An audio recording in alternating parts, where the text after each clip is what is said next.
একদিন আমার নবীর দরবারে ফেরেশতাদের সর্দার জিব্রাইল আসছে। আমার নবী কথায় কথায় বললেন, ইয়া আখি জিব্রাইল, ও আমার ভাই জিব্রাইল, তোমার নাকি 600 ডানা আছে, 600 পাখা আছে।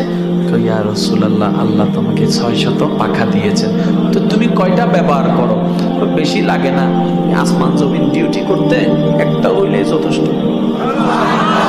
মানে একটা দিয়ে চাপড় মারলে হয়ে আছে, বাকি 599 ব্যবহার করা লাগে। আচ্ছা, যার 600টা ডানা আছে তার শরীরটা কত? একটু বুঝার চেষ্টা করেন। যার আর ডানা ইঙ্কিও আছে, ফাঁকির ডানা না। জিব্রাইল যেমন তার ডানাও। আমার নবী বললেন, জিব্রাইল মনোযোগ মনোযোগ, নবী কথা বলছেন নূরের ফেরেশতা সর্দার জিব্রাইলের সাথে। কাদের নবী? আমাদের নবীতে একটু বাপ নিয়ে বলেন না ভাই, কাদের নবী? জিব্রাইলের সাথে কথা বলছে। তা আমার নবী বললেন, ভাই জিব্রাইল, আচ্ছা তোমার দেহটা একটু কত বড়, আমার একটু দেখতে ইচ্ছে করতেছে, একটু দেখাও।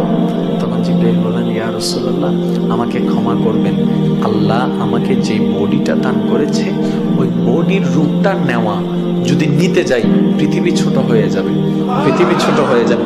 আমি এটা এখানে খুলতে পারবো না, দেখাইতেও পারবো না।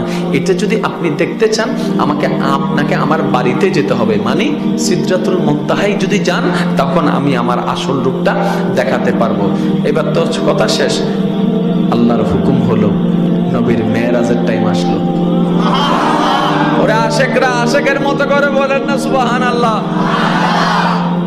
আল্লাহর হুকুম হলো, মেরাজের সময় আসলো, জিব্রাইল খাদেম হিসাবে আসলো, বোরাক গাড়ি হয়ে আসলো, নবীর ঊর্ধ্বগমন শুরু হয়ে গেল।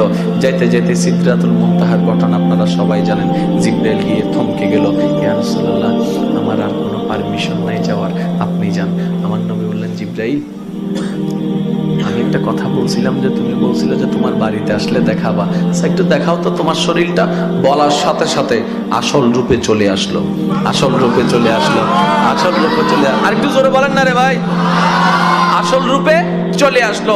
জিব্রাইলকে যখন নবীজি মাটিতে বলেছেন, জিব্রাইল বলেছেন, আমি এখানে দেখাতে পারবো না ইয়া রাসূলুল্লাহ, আমার বাড়িতে যেতে হবে, আমার দেশে যেতে হবে।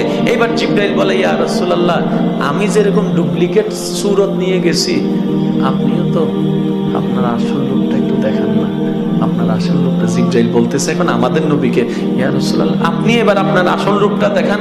এবার আমার নবী কি বলছেন শুনুন। জিব্রাইল